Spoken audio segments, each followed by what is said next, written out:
اور یہ کہ پاکستان اتحاد عالم اسلام کی کنجی ہے، چابی ہے، یعنی کہ پاکستان کا جو ہے جنوبی ایشیا میں محل وقوع بھی ایسا ہے کہ تمام ممالک کے لیے پاکستان کا وجود جو ہے وہ ناگزیر ہے، پاکستان کی حفاظت ان کی بھی حفاظت سے مشروط ہے۔ افواج پاکستان۔ متحدہ ہندوستان کی انگریزی فوج میں زیادہ تر تعداد مسلمانوں کی تھی۔ متحدہ ہندوستان یا برصغیر پاک و ہند کو متحدہ ہندوستان بھی کہتے ہیں، جب جو ہے پاکستان اور بھارت جو ہے وہ ایک تھے۔ انگریز مسلمان فوجیوں کو اپنے لیے استعمال کرتا تھا۔ ضرورت اس بات کی تھی کہ یہ فوج اسلام اور ملت اسلامیہ کے کام آئے۔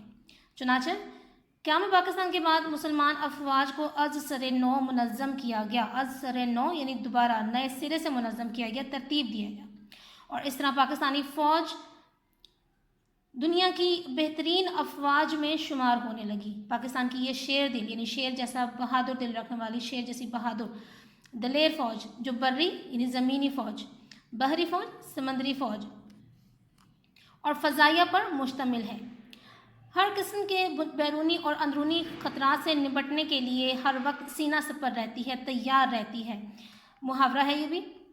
پاکستان کی یہ افواج اسلام اور ملت اسلامیہ کی فوج ہے۔ اسلام کے یہ مجاہد اور غازی دشمن کے ناپاک ارادوں کو خاک میں ملانا جانتے ہیں۔ خاک میں ملانا یعنی یہ محاورہ ہے، ان کو مٹی میں ملا سکتے ہیں، تباہ و برباد کر سکتے ہیں ان کے ناپاک ارادوں کو۔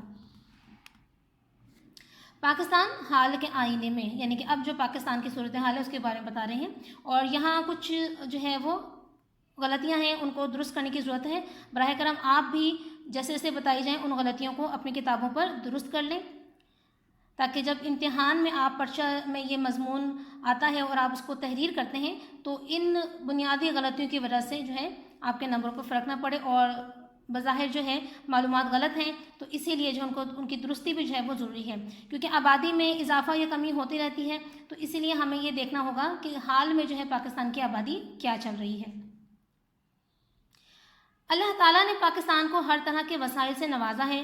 اس کی آبادی قریباً 18 کروڑ ہے۔ اب یہاں پر 18 ہے تو یہ چونکہ بہت پرانا جو ہے اعداد و شمار ہے، تو اسی لیے ہم یہاں پر 22 کروڑ، اور قریباً اس لیے کہ کوئی ہم ایک خاص قسم کا تناسب نہیں بتا سکتے کہ 22 کروڑ ہی ہے، اس میں کم یا زیادہ بھی ہو سکتا ہے، تو اس لیے تقریباً کا یا قریباً کا لفظ استعمال کیا جاتا ہے۔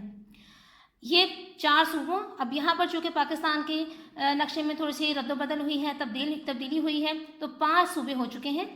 5 صوبوں یعنی پنجاب، سندھ، خیبر پختونخوا، گلگت بلتستان اور بلوچستان پر مشتمل ہے۔ اور آپ جانتے ہیں کہ پہلے یہ 4 جو ہیں صوبے، ان کے بارے میں آپ جانتے ہیں، لیکن گلگت بلتستان جو ہے موجودہ پاکستان کے نقشے کے مطابق جو ہے 5واں صوبہ ہے پاکستان کا۔ پاکستان کا دارالحکومت اسلام آباد ہے۔ لاہور پنجاب کا، کراچی سندھ کا، پشاور خیبر پختونخوا کا اور کوئٹہ بلوچستان کا دارالحکومت ہے۔ کراچی پاکستان کا دل ہے۔ یہاں پہ دیکھیں اب یہ غلط لکھا ہوا ہے، اس کو آپ نے درست کر لینا ہے، کراچی نہیں، لاہور کو پاکستان کا دل کہا جاتا ہے۔ پاکستانی قوم بہت محب وطن یعنی وطن سے محبت رکھنے والی، محنتی اور جفا کش، سخت محنت کرنے والے، سخت جان لوگ ہیں۔ یہ جذبہ ایثار و قربانی سے سرشار ہے، لبریز ہے، بھری ہے۔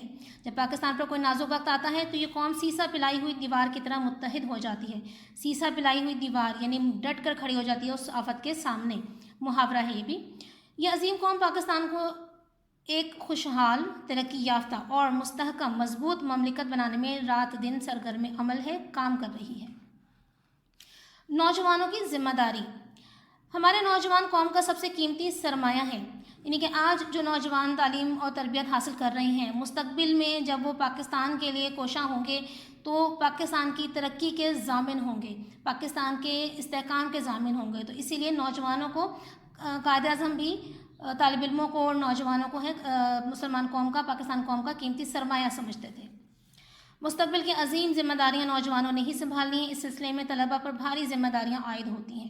قائد اعظم رحمۃ اللہ علیہ طلباء کو قوم کا سب سے قیمتی سرمایہ سمجھتے تھے اور ان سے بے پناہ محبت کرتے تھے۔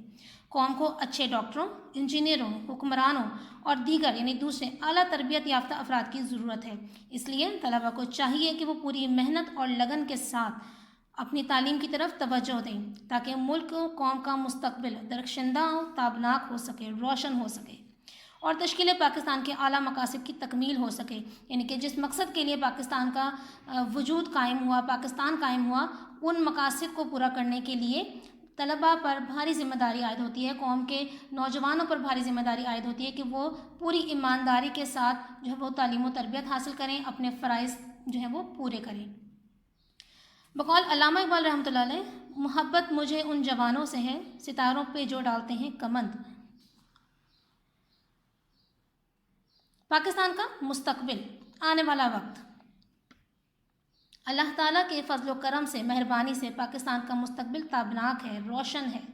پاکستان اسلام کا قلعہ ہے، ہمیں اسلام کے اس قلعے کو ناقابل تسخیر بنانا ہے، ایسا قلعہ بنانا ہے جسے کوئی تسخیر نہ کر سکے، جسے کوئی فتح نہ کر سکے، جس پر کوئی قابو نہ کر سکے۔ پاکستان نہ صرف اس خطے کے مسلمانوں کے تحفظ کا ذریعہ ہے بلکہ یہ پورے عالم اسلام کے لیے ایک بہت بڑا سہارا ہے۔ ہمیں لگاتار محنت، لگن اور خلوص سے کام لے کر پاکستان کو ایک مثالی فلاحی مملکت بنانا ہے۔ بقول علامہ اقبال رحمۃ اللہ علیہ، افراد کے ہاتھوں میں ہے اقوام کی تقدیر، ہر فرد ہے ملت کے مقدر کا ستارہ۔ قائد اعظم رحمۃ اللہ علیہ کی روح آج بھی پکار پکار کر کہہ رہی ہے، ہم لائے ہیں طوفان سے کشتی نکال کے، اس ملک کو رکھنا میرے بچوں سنبھال کے۔ تو یہ تھا ہمارا مضمون، یہاں پہ یہ مضمون ہمارا مکمل ہو گیا۔